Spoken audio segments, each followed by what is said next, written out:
What's going on, everybody? Kyle Hines here with Bill Crawford in the Metal Militia Powerlifting World Headquarters located in Glens Falls, New York.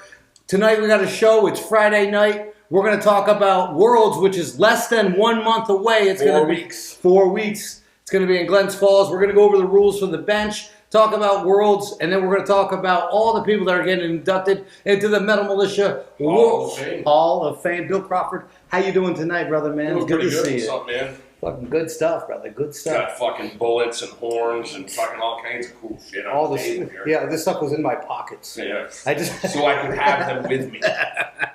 yeah. So check it out. Worlds is fucking 4 weeks away. Yep. 4 weeks away. It's gonna be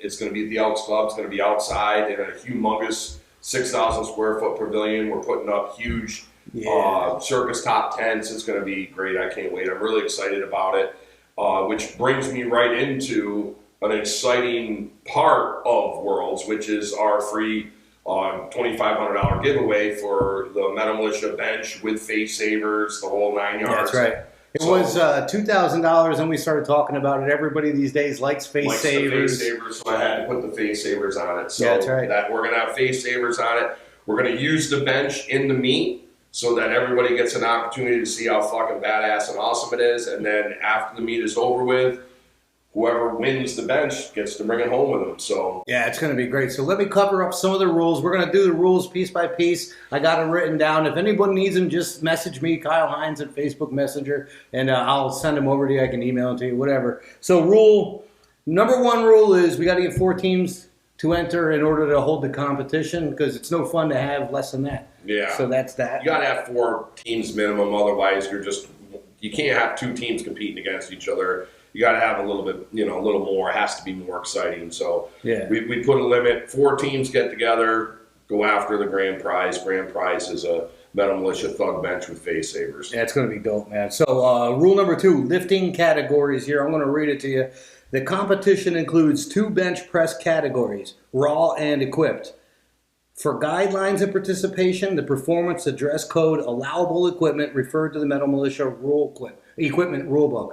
So it's the same thing for like a regular bench or equipped bench. Those are the rules. If you're going to go raw, when you go raw and you're lifting in this, it's the same thing. You got to wear a belt. You got to wear a singlet. Well, you don't have to wear a belt. You should wear a belt. You got to wear a singlet. You got to have shoes on. All this stuff that's in the rule book. Same thing for the equipped.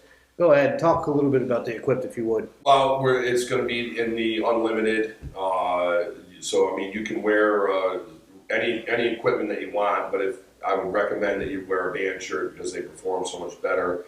So you're going to have a topped lift. You get 3 tries. You can use 1, 2, or 3 if you want.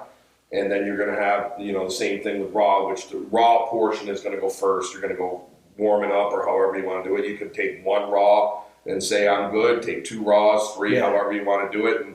And that part of that is going to be the beginning of it. And then the second part is you put your shirt on and then you add the 2 together minus your body weight. Yeah. And you get the best 3. Yeah. You get the amount of people doing it. You have 1 extra person, and then you're going to take the top ones from that and then add the female in as well. So that brings me to the third rule. So team composition. Okay. Each team will consist of 3 male competitors and 1 female competitor. Okay. So we have 3 men, 1 woman. We're going to take the best 2 male competitors in the third, and those are going to be entered into the overall score. Yes. The reason we did that is so that you could use, a little strategy and a little bit of luck maybe, and take 1 person to shoot for the moon. Yeah, or in a case where a disaster happens, if someone happens to get hurt. Unfortunate. Or if they bomb out. Yeah. You still are in it. You lose that shoot to the moon effort that you could get from the guys. So some strategy has to be played, and if you play your cards right, you can get 1 guy that's really shooting for something big and go at it from there. Yeah, that's right. That's right. All right, so for the 4th rule, the competition, all 3 male athletes will compete in the same manner. The team score, however, will be based on the 2 highest successful lifts from the 2 top male performers and the 1 female performer. And you can't mix. In other words, I can't hit a big shirt bench and then Kyle hits a big raw bench. Yeah, one of us is leaving. Well, what I mean by that is it's my raw bench and my shirt bench added together, subtracted my body weight. I'm not going to take my shirt bench and Kyle's raw bench, subtract it, and whatever and whatnot. Yeah, that's right. That's right. So rule 5, here's the order of the competition. Lifters participating in this competition will have their own separate flight, okay?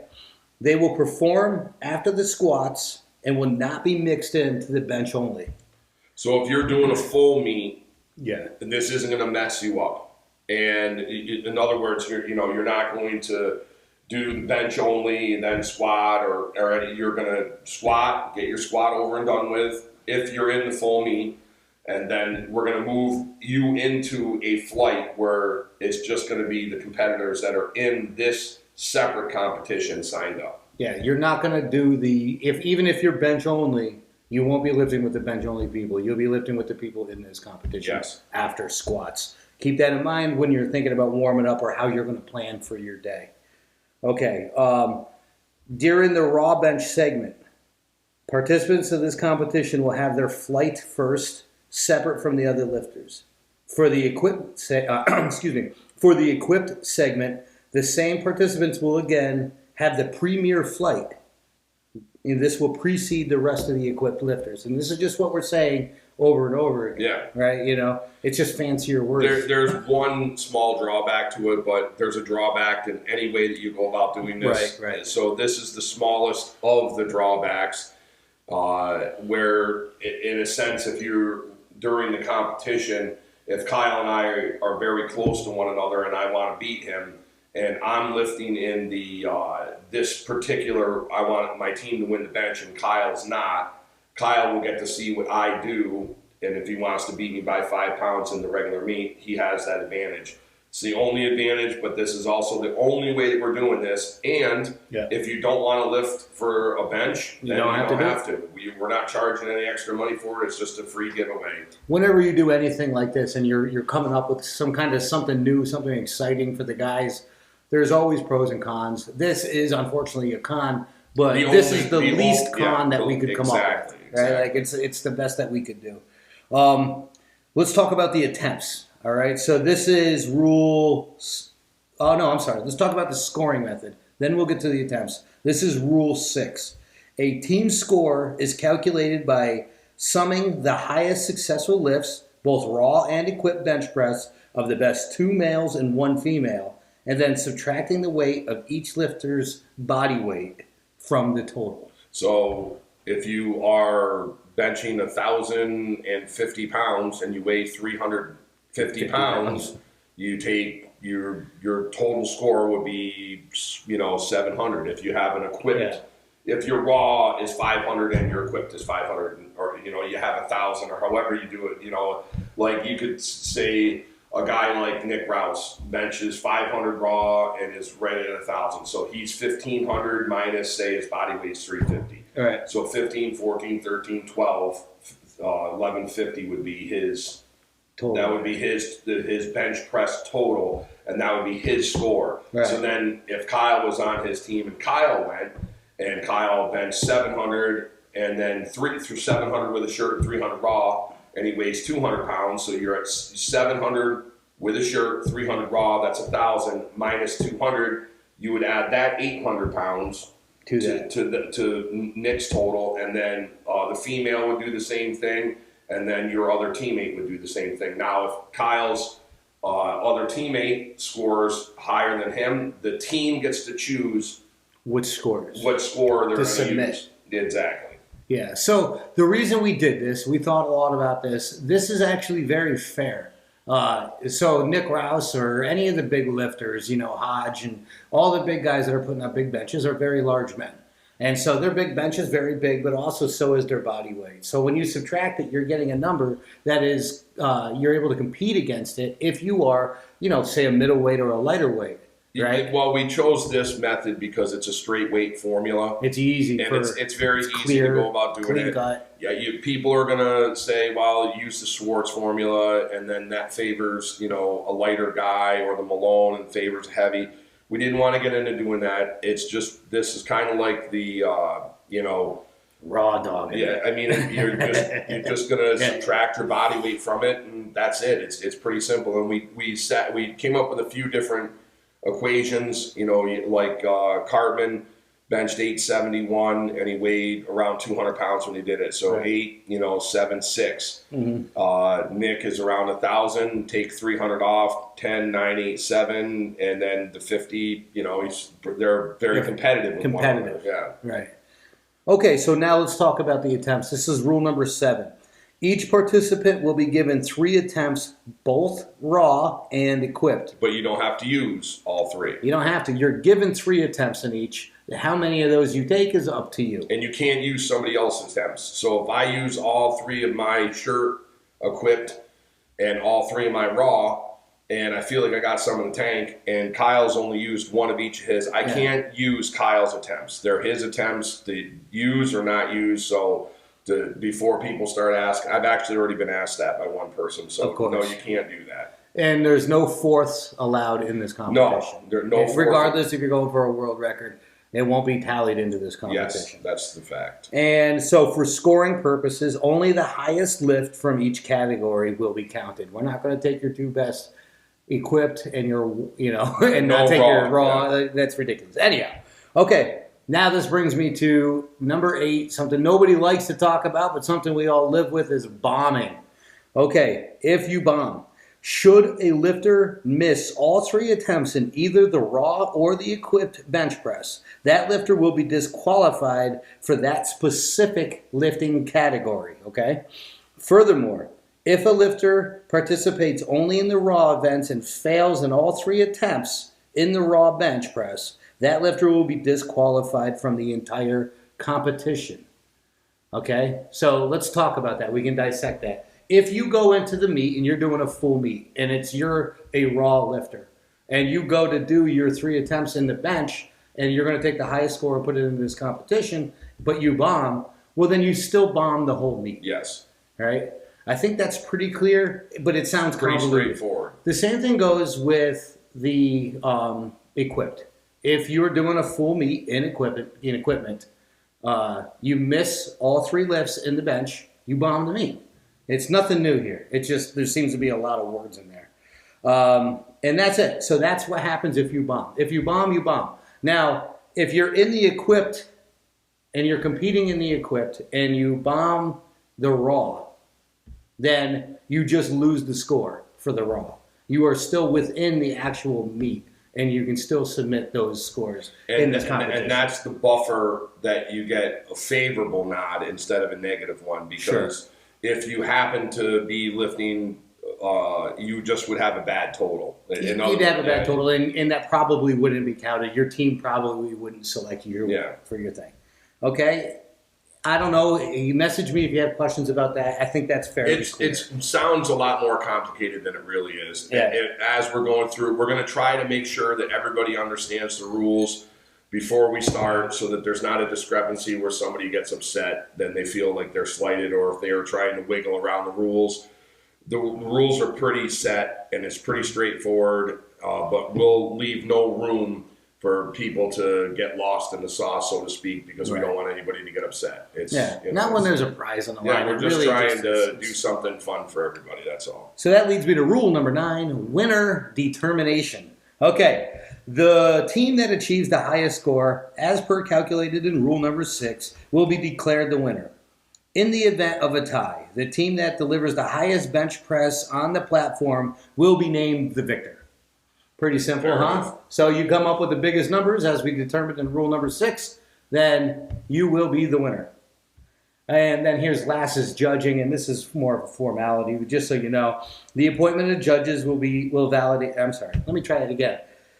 Judging. The appointed judges will validate the lifts using the Metal Militia Powerlifting Rule Book, and the referees will determine if a lift is valid. The judges' decisions are final, and they cannot be appealed.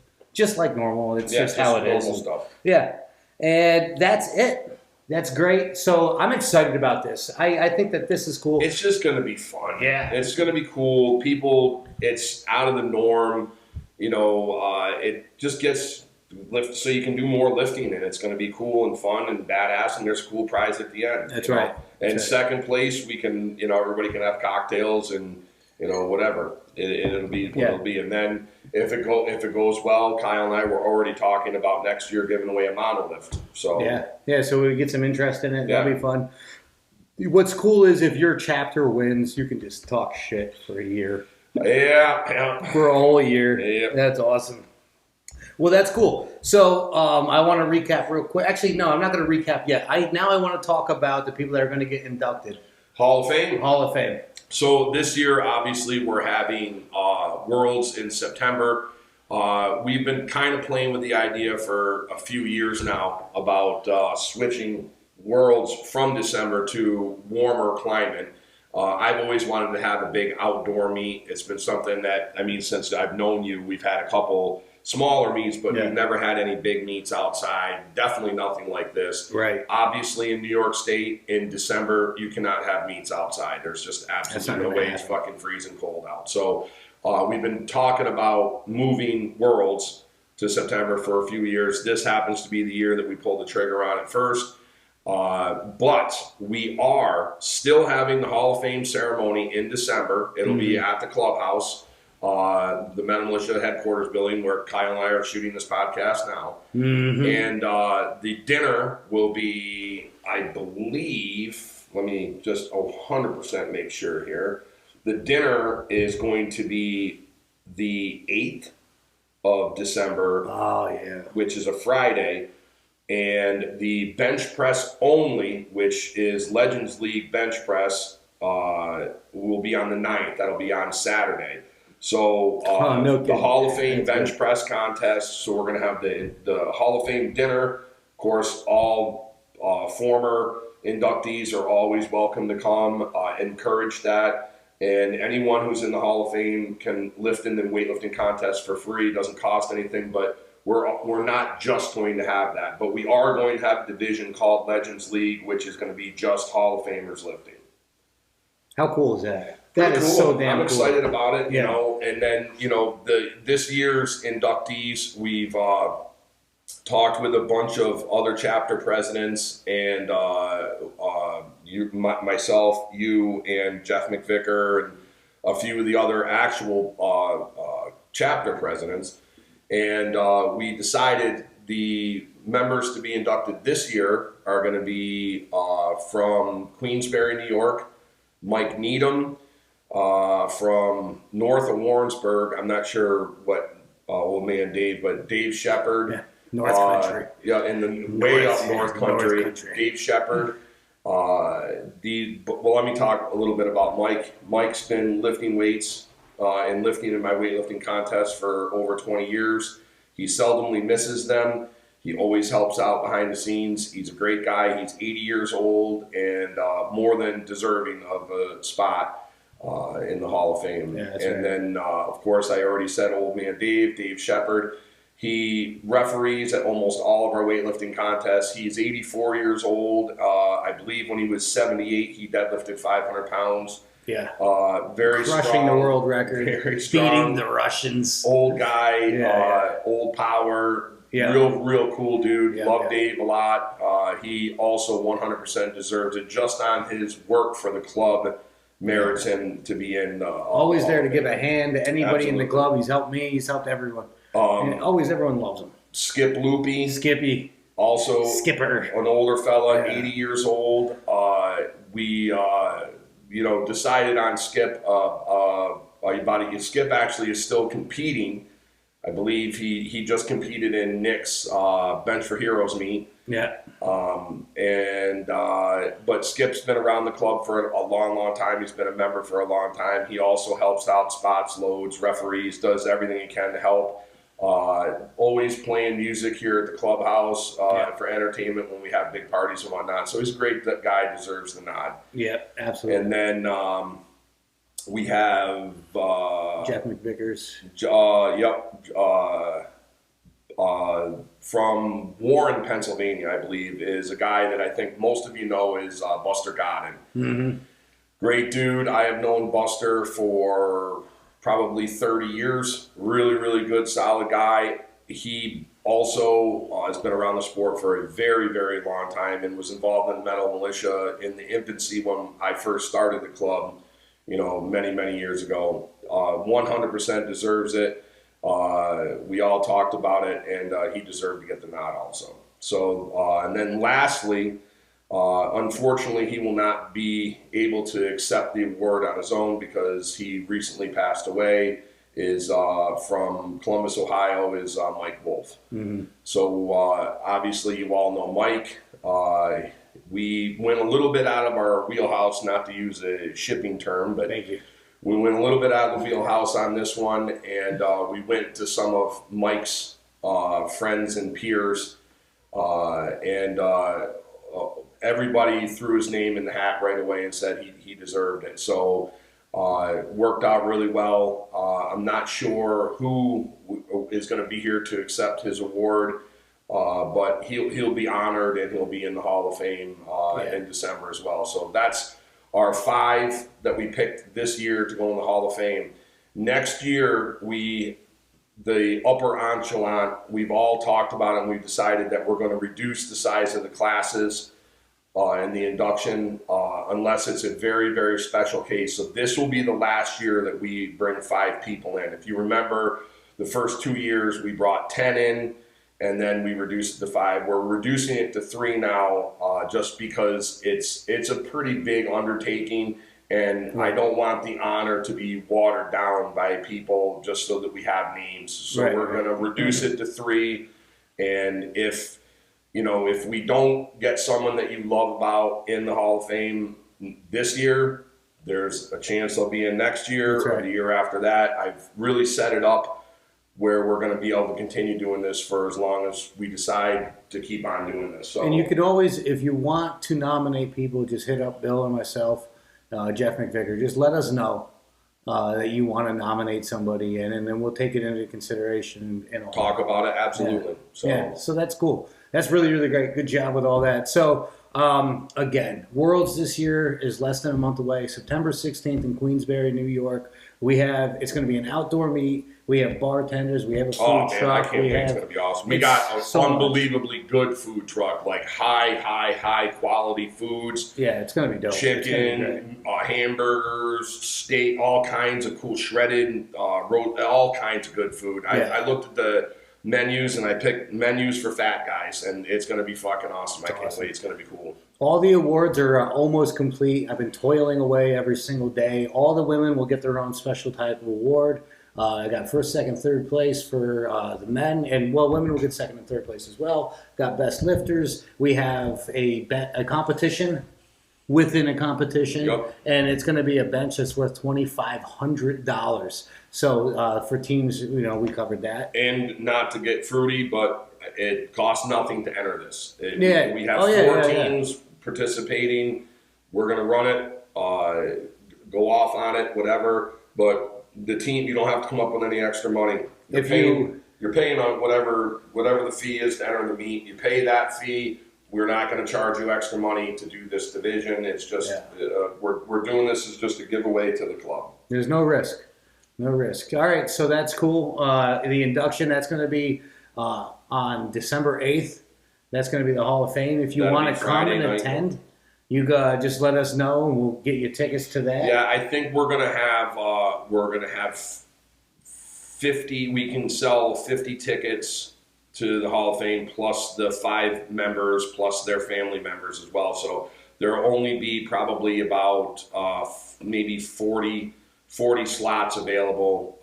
We're not in any rush to get started on that. It's still a few months away, but if it's something that you're interested in, come let us know. Start letting us know. It's a good time, by the way. The food is outstanding. The banquet hall is amazing. It's beautiful. There's a big ass bar. You always get somebody from the club to tend the bar, and it's fun. It's just fun. And after the food, after the celebrations, there's drinking and dancing and partying and many, many stories. If you want to hear about real metal militia history and stuff, this is the kind of place you want to come to. So that's going to be fantastic. I'm excited. Yep. Upcoming, we have some stuff coming up this week. Not this week, but the next week, we're going to start recording, video recording the rules. So the rule book will be a video recording. You'll have the top lifters and everyone talking about it. We'll have special stuff for proper spotting techniques, loading, judging. Just to help out. Yeah, just stuff, trying to get everything. Everything, to the modern age, so you don't have to read it because no one likes to read anymore. So, all right, man, that's cool. That's it. Then, that's all I got to say. That's all I got to say. Well, it's Metal Militia, and it's for life.